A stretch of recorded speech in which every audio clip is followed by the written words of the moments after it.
This is Steve Robbins. Welcome to the Get It Done Guys quick and dirty tips to work less and do more. Today we're going to talk about how to choose what to measure to set yourself up for success. Grandma Cuddles Daycare is in an uproar. Grandma recently started yoga classes. She's so happy with her newfound ability to touch her knees that she's decided to travel to India to study directly with the Dalai Lama. The staff tried to explain to her that the Dalai Lama isn't a yoga instructor, but she insisted. And what Cuddles wants, Cuddles gets.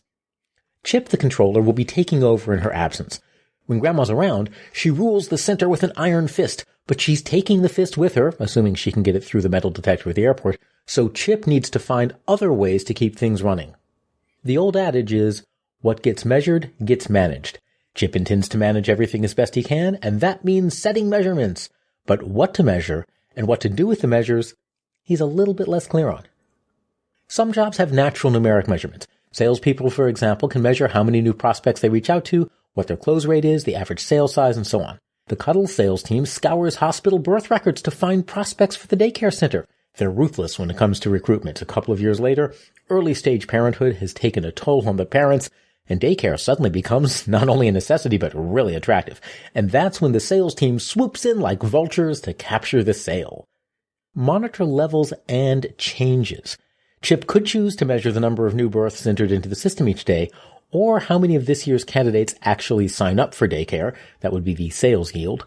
But instead of just the numbers, Chip could also monitor the change in the numbers. Is the birth rate going up or down relative to last year? And how about the close rate? Monitor second-order effects. Chip ponders the Grandma Cuddles maintenance person who keeps the arc welder in tip-top condition. Everyone knows the arc welder is crucial to the daycare center's metal shop, and the metal shop is where the kiddies learn the useful skills that will make them valued cogs in the military-industrial machine. Who can put a number on such a noble calling, aside from the Grandma Cuddles sales department, that is? Well, we can. When you have a mystery job or an activity that doesn't have an obvious number involved, like maintenance or status meetings, I just love status meetings, think of how it fits into the bigger picture. What parts of the business are affected by the mystery activity and how? The maintenance person keeps the arc welder running, and if the arc welder goes down, the kiddies have to substitute nap time for fabrication time, and when there's no fabrication time, there's no fabrication revenue. That makes the maintenance person a potential bottleneck for the entire business. So that means some measurements that Chip can choose for the maintenance person include the downtime of the arc welder, the uptime, the speed of repairs, and so on. But wait, I hear you cry, some things are just too far removed from results, like status meetings, and we have to have status meetings. But are they really removed from results?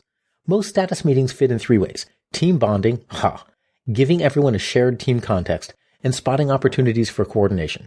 If you know that these are why you're meeting, you can measure them.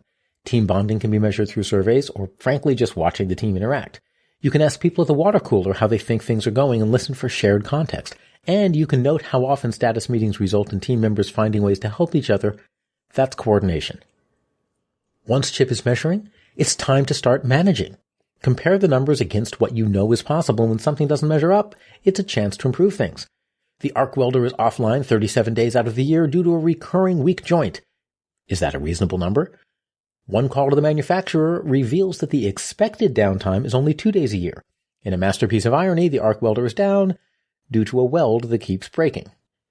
The solution is simple. Send the repair person to a refresher course on fixing arc welders by welding the weak welder weld. Pretty soon, 37 extra days of revenues are pouring into Grandma's coffers like the blood of young people desperate for cash into Silicon Valley venture capitalist Peter Thiel's veins. Google it if you don't know what I'm talking about. Measurements shared at status meetings help the team find and solve problems. When Claire, the landscape architect, hears the sales team report declining birth rates, she quickly replants the northwest quadrant of the hedge maze so the roots will eat into the local power lines. The resulting blackout lasts 3 days and 2 nights. 9 months later, a new batch of Grandma Cuddles kitties are born. Measurement also leads to coordination. When the facilities team hears Claire's plan, they realize it gives them 11 months to prepare for the admission spike. They can start planning for new uniforms, workstations, and equipment sooner rather than later. Measurement makes everything better. As long as you measure the right things, you can measure direct output numbers, changes in numbers, or the effects that something has on other parts of the organization. Use the measurements to find and fix problems and to coordinate. And under Chip's oh-so-watchful eyes, I think Grandma Cuddles is gonna take off. announcing an impending farewell. They say that all good things must come to an end, and my time as QDT's Get It Done guy has been a very good thing indeed. What started as a tiny creative outlet turned into 12 years, 574 or more episodes, a book, millions of downloads, and a great circle of colleagues and fans and friends. And at the start of the new year, I'm going to be moving on to new adventures. On January 7th, 2020, you'll hear my last episode as the Get It Done guy, and I'll also introduce you to my successor, who isn't a guy at all. She's Rachel Cooke, a leadership expert, and I know you will learn a lot from her. I'm excited for you to meet her.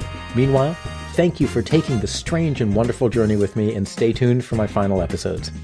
Be sure to keep in touch.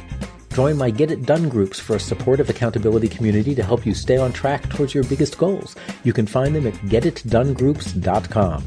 Work less, do more, and have a great life.